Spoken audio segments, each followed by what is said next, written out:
The soft chime of the alarm clock rings. One star reaching over to turn it off. She scratches and gets out of the bed, heading to the kitchen, where Taehyung is already seated at the dining table, scrolling through his phone. "You are up early, meeting today." Glancing up as usual. "What about you at the big campaign presentation?" Pouring herself a tea, no, just finalizing the plan of our next field trip with Mr. Gang. "We are meeting some important clients." His hands freezes mid scroll. "Trip? What trip?" "Towards Sam told you about this last week, remember? It's only for 3 days." Leaning back, why so tense? "You don't mention going with him." Raising an eyebrow, "It's work then. Mr. Gang is my boss, I can't exactly tell him no." Crossing his arm, "You can. Tell him your husband doesn't approve." Sighing, setting down her cup. "Don't be ridiculous. Important for my career, you know that. Your career shouldn't put you in a situation like this. You're not going." His tone turning colder. "You don't get to decide that. I have worked hard to get where I am. Then I'm not backing out just because you're feeling possessive." "Feeling possessive? I think I don't trust you." His jaw tightening. "I think you're overthinking this. It's just work, nothing else." She says gently, but then started abruptly. His chair is scrubbing against the floor. He picked up the briefcase and walked over the door. His voice cold. "Do whatever you want, man. Just don't expect me to agree with it." He leaves without looking back. She sighs, leaning against the counter. He always does this. In the evening, Van is in the living room, waiting for him. He arrives home late, still looking tense. She tries to approve him as he removes his tie and jacket. "They can we talk?" Without looking at her, "I'm tired."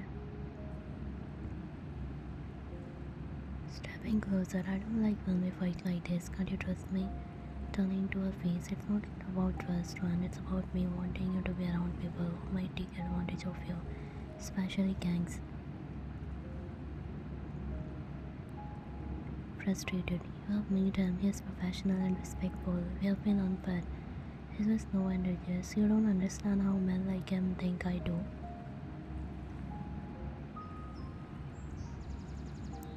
"And what about what I think? I'm not some helpless person.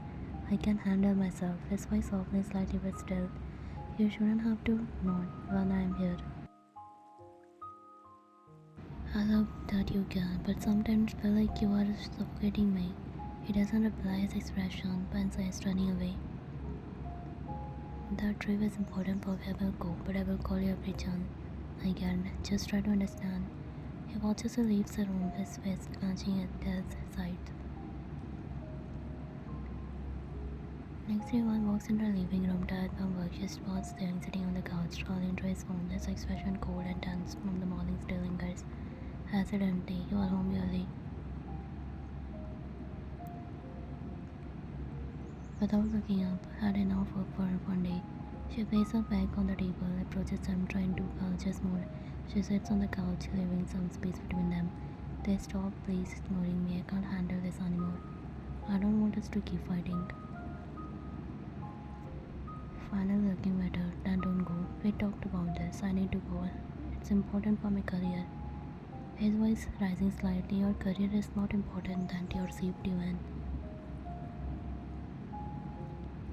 It's just 2, not 3 days. I will call you, text you, whatever you need to feel better." "Do you think that's enough? Do you think a call or text will protect you if something happens?" "You don't understand, Van.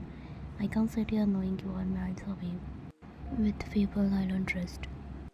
Softly, "You don't trust me?" Shaking his head. "It's not you. It's him, Gang. I have seen how he looks at you." Frustrated, "He's my boss then. He has never crossed any line." Standing abruptly, placing the room. "Not yet, but I have seen enough to know the man like him. Always waiting for a chance, and you are too kind, too trusting." Standing across his arm.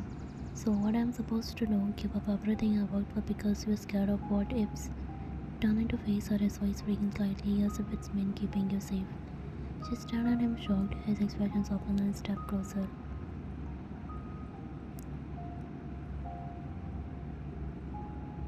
Quietly, "Do you know what it feels like when to love someone to so much that thought of them being hurt makes you lose your mind?" Her voice softening, reaching for her hand. "You are my whole world, man. I can't breathe knowing you will be somewhere. I can't protect you.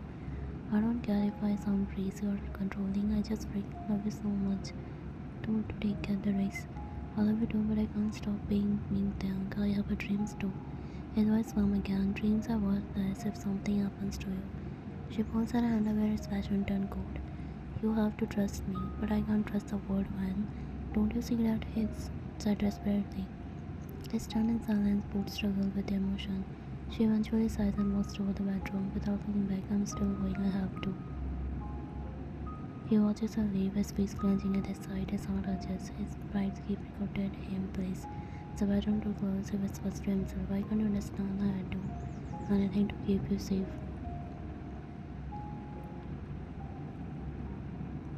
When is sitting on the couch, her legs tucked under her, holding her phone. She is on the call with the boss, her voice light and filled with laughter. As she discusses work-related matters, he steps out of the bathroom, freshly showered, wearing casual clothes. He is drying his hair with a towel when he hears her soft giggles. On the phone, honestly gang, that's not what I meant. You are terrible at guessing. I will send a drop tonight, don't worry. She laughs slightly, he stops in the tracks, his gaze narrowing, his jaw clenches as he realizes who she is talking to. He walks toward the couch, his step elevated. She doesn't notice his crowning eyes. To engrossed in her conversation, still on the call, yes, I will double check the presentation too. I will make sure everything is perfect before the meeting. Thank you for trusting me with this project. He grabs the remote and turns to the television without sparing her glance. Increase the volume to the maximum. The sound. Sudden noise fills the room, making one punch. She looks up at him from 12 was. Sorry, Mr. Gang, could you please repeat that? I can't hear you. She nods at Taehyung, who is sitting on the other side of the couch, pretending to watch TV with a cool expression. One tries to focus on her chord, raising her voice slightly to be heard. To our boss, I think that's a great idea. Yes, we can finalize it tomorrow. No, it's just a bit noisy here. Sorry about that. She shoots another look at Taehyung, who remains unaffected. His jaw tightened and his eyes fixed on the screen, frustrated. One size. To our boss, apologetically, I'm so sorry, Mr. Gang. I will call you back later. Thank you for understanding. She hangs up and places her phone on the table with a loud thud and turns to him, crossing her arms, clearly annoyed. What is wrong with you? Did you have really to do that? He finally looks at her, his eyes cold, but there's a flicker of something else. Jealousy doesn't answer right away, leaning back on the couch. If nothing happened, calmly, it's my house. I can watch TV however I want. Full volume, really? You know I was on the important call? Didn't seem that important. You were laughing too much for it to be a work. Realizing he's jealous, her tone turns sharper. Are you serious right now? It was work. Not that you had got to us before buying something so childish. His jaw clenches again. He looks away, his fingers gripping to the remote tightly. Sounding visibly done with his behavior. You know what? I don't have the energy for this. Enjoy your TV. She grabs her phone and leaves the room, muttering under her breath. He watches her garments of fear and frustration passing across his face. He tosses the remote onto the couch and leans forward, burying his face in his hand for a moment. Why can't you see how much this hurt me? I sat on the couch, the television, planning some mindless show I wasn't even watching. My eyes on the blank skin of my phone. My thought is spiraling. The silence in the apartment after she left the room was deafening. I hated it. It wasn't the first time lately. It felt like all we did was argue. And why? Because I couldn't seem to get through to her. Because she couldn't see what was so obvious to me. She was so busy testies, always caught up in the work, leading project call and scratches. Late into the night, I wasn't angry that she was ambitious. I admired about her. I had known how fiercely she pursued her goals, and it was one of the things I loved most about her. But lately felt like there was no room for me in her life anymore. I sighed, rubbing my hands on my face. My chest felt tight, like something was pressing down on me, and it wasn't just anger, it was her pure on relenting hurt. She doesn't even see it. How could she notice? For months, I had watched the art pour herself into her work. Late night at her desk, early morning on calls, even her weekends stolen by that project of her company. The worst part, her company's new project was in a direct competition with mine.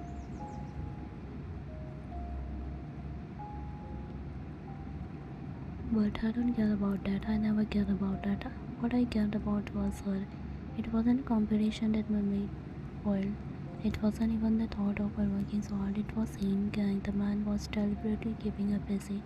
I could see it. It wasn't just about work anymore. He was robbing off my time with her, making sure she was too exhausted to break a bite to be with me, and couldn't even see it.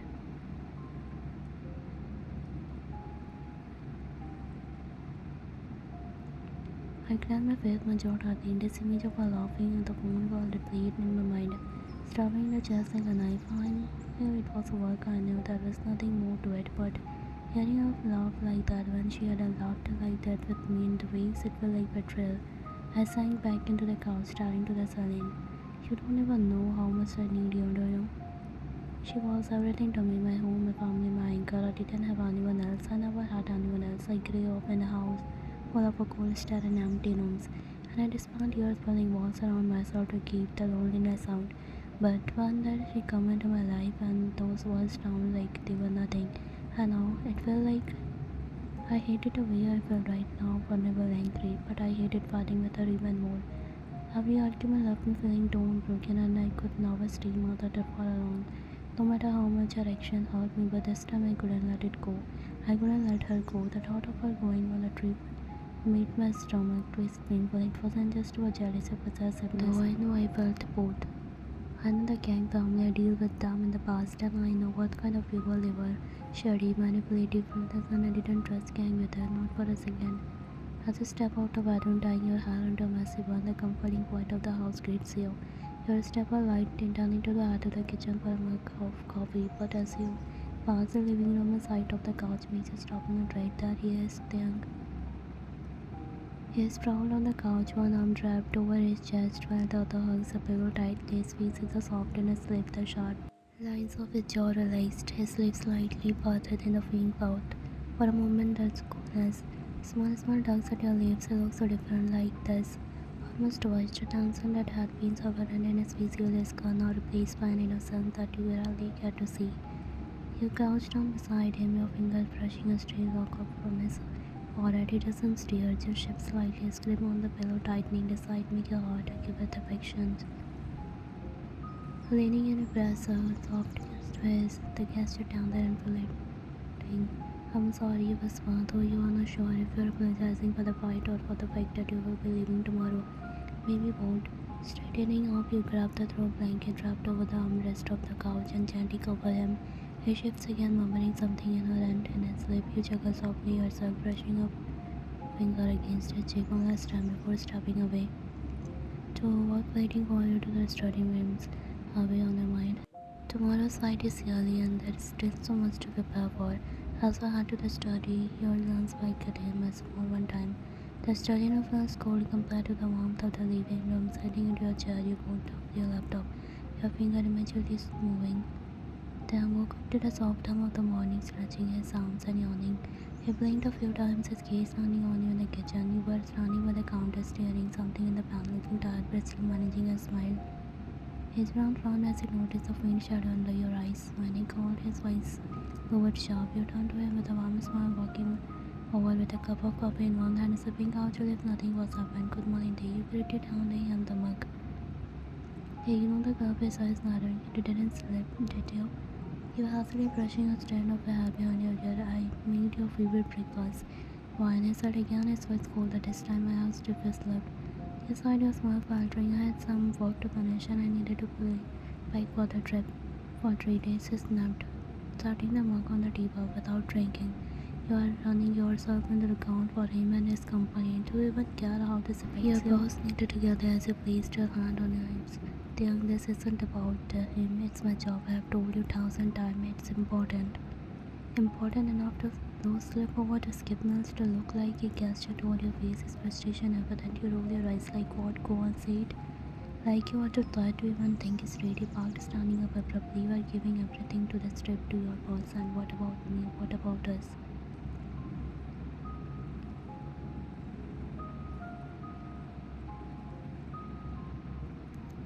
You flinch slightly at his word, but your voice remains steady.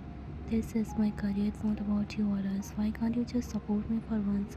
Support you, he repeated. A bitter love scabbing his liver. I have done nothing but support you when. But not when it comes at the cost of your health or us.